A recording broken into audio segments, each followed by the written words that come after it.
Здраво, јас сум Мики и вие гледате Инстант вести на Радио МОВ, првите македонски младински вести за Инстаграм. Од претходната епизода па до денес, ситуацијата во државата беше турбулентна. Времето го одбележија протести и летни фестивали, па видовме народ. Додека во Скопје се случуваат протести против францускиот предлог и се пијат апчиња идентитол форте, во виртуелниот свет се боревме во Кантар.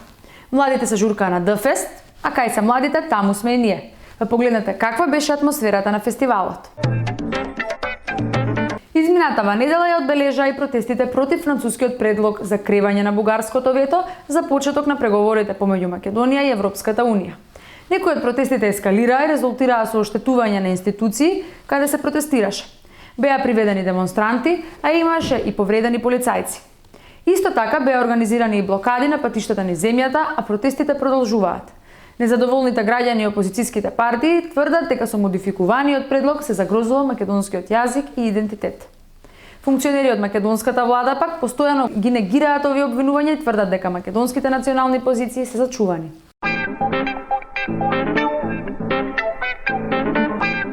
Преку преносот на популарната игра League of Legends, минатата недела јавноста свати дека хакирана е официјалната Facebook страница на УКИМ. Здраво на сите беше пораката на англиски јазик придружена со преносот, кој траеше 3 часа и 4 минути. Објавата сега тргната, објавени беа десетина нови видеа. Стрижењето придонесува за целокупното здравје на овците, млада девојка со одлични вештини за поставување плочки, смешно семејство со непослушна мала керка, ме расплакуваш девојче, тие се одлични мајстори за секарчи, беа дел од описите на објавените видеа. Од Универзитетот Свети Кирил и Методи се извинија и оградија за објавите и информираа дека превземени се сите активности во согласно со статутот на УКИМ, позитивната законска регулатива во државата и правилата на работење на Facebook.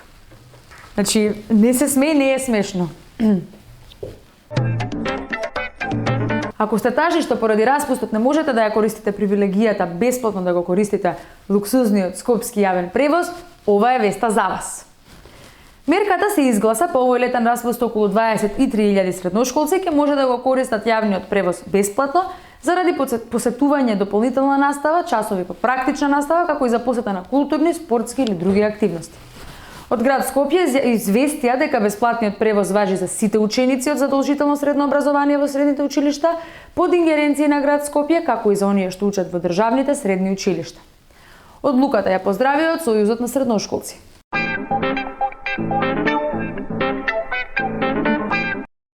Во времења кога елитите посегнуваат по приказните за загрозеност на идентитетот, иако со поскапувањето на храната и енормните цени на енергенсите на сите ни е загрозена голата екзистенција, на народот му се пласираат тези за загрозеност на идентитетот, порачуваат авторите на уметничката инсталација Идентитол Форте.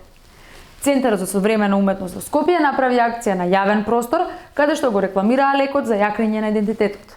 Активистите преку уметничка инсталација целат да го прикажат, како што велат тие, апсурдот во кој е заглавена Македонија. Лекот се издава без рецепт, за индикациите, несаканите дејства и контрадикциите консултирајте се со комшиите или со експертите на социјалните мрежи, додаваат тие. Инсталацијата беше скршена во рок од 24 часа. Лето е и сонце пече, многу жежок ден. Доаѓаш и ми викаш, ајде на базен. Или во Охрид, не со кајче, туку на пловило на соларен погон. Тоа е уште еден новитет кој може да се види во водите на Охридското езеро.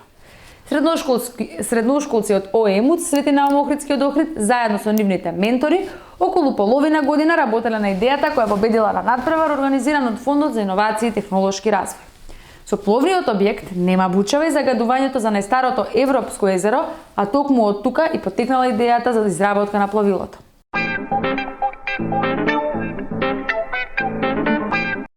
Бевме на Д-фест, а атмосферата од таму ни ја долови инстант дописничката Ангела Бошковска.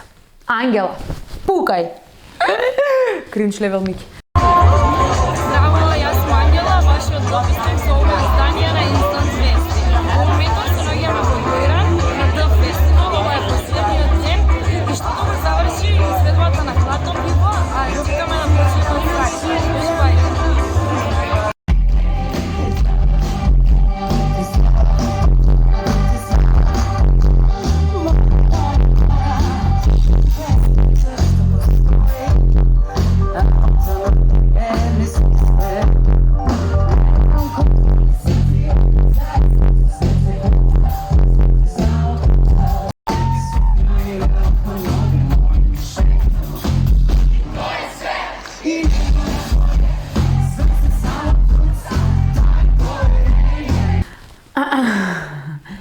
Баш сме нобел.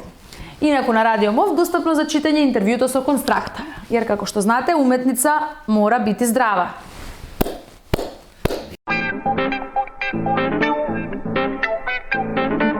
Од Дојран ревот се сели во Other Dimension, односно Битола, каде по 10-ти пат ќе се одржи фестивалот за електронска музика Смотра.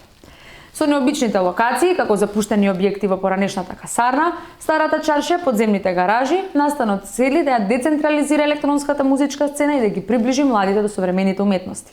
Оваа година на фестивалот ќе настапат Флодер, Укс и Т. Зобе. Се гледаме во 16 јули во старата чаршија во Битола. Изминативе денови се одржуваше Зрно, првиот фестивал за алтернативна фотографија. Зрното изрти со изложба на алтернативни фотографии од различни автори, а потоа на Матка постојано се случуваа работилници и дружби на повеќе љубители на благородните фотографски процеси од регионот. Според организаторите, Зрно произлегува од инхерентната потреба да се негува шароликоста на фотографијата, како и од отпорот кон закоравениот поглед кон фотографијата кај нас. Лето во Скопје е за да влезеш во филм. Изминативе денови во Скопје се одржуваше Синедес, летниот фестивал кој секогаш носи свежи европски филмови и цела недела културните фанатици ги става во филм. Фестивалот го отвори тазе македонскиот филм Мими, а проекцијата беше емитувана на кровот на ГТЦ. Под слоганот "Од високо подобро се гледа", годинешната програма на Бернт Бурдер ги представи филмовите Вечно млади, Злосторства на еднината, Сопругата на Чајковски и други. А освен тоа, фестивалот понуди костумска селекција на лошите девојки на платното од 60-тите години па се до 2000-тата, кратки жанровски филмови и се разбира музичка програма. Фестивалот го затвори "Нема да си сама" на Горан Столевски, што на Синедес ја доживеа својата прва европска премиера.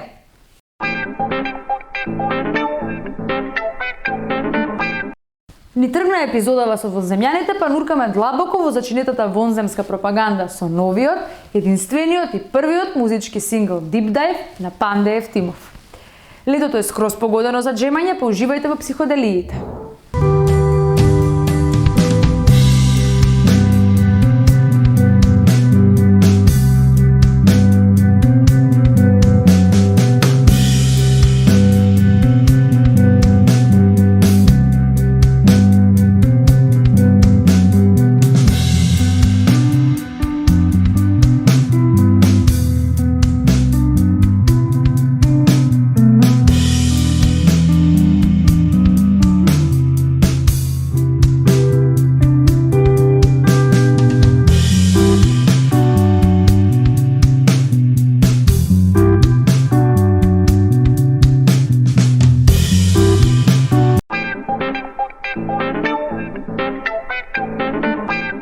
ЦС, шампиони, играјте вие за нас. ЦС, шампиони, сакаме победа. И бидна победа. Македонија ја одбрани титулата европски шампион во Counter-Strike, Global Offensive, или што би се рекло CSGO, откако минатиот викенд ја победи Украина со 2:1 во мапи. Репрезентацијата освои $10,000 на Европското првенство, кое претходните неколку денови се организираше во романскиот град Орадеја од Digital Crusade и Европската спорт федерација. Претходно Македонија се надпреваруваше со 4 репрезентации, односно против Луксембург, Шведска, Шпанија и Србија и извојува победи над сите. Па логично че во финале стигнавме. И за крај, фотката на векот. Гледаме повеќе од 13 милиарда години наназад. НАСА ја објави првата слика од најдалечните галаксии, како што биле пред 13 милиарди години, што е првиот производ од најмоćниот телескоп испратен во Вселената досега, кој треба да помогне во нови сознанија за почетокот на универзумот. Малиот дел од универзумот, наречен SMACS 0723 или SMACS 0723, беше сликан во богати детали од Вселенскиот телескоп Джеймс Веб и покажува светлина од многу различни галаксии. Американскиот председател Џо Бајден ја откри сликата во Белата куќа. Администраторот на НАСА, Бил Нелсон, објасни дека сликата покажува светлина од галаксиите кои се наоѓаат околу други галаксии кои патувале милиарди години пред да допрат до телескопот. На сликата може да се видат илјадници галаксии, меѓу нив и најтемните објекти некогаш регистрирани со телескоп. Ова парче од огромниот универзум, според НАСА, за споредба представува дел од небото со големина приближно на зрно песок, кој го држи човек во рака на земјата. А сега е време за одјава. Мики се одјавува од овие инстант вести и се гледаме надежно за некое време со потемен тен. Чао! Колку беше ова кринч!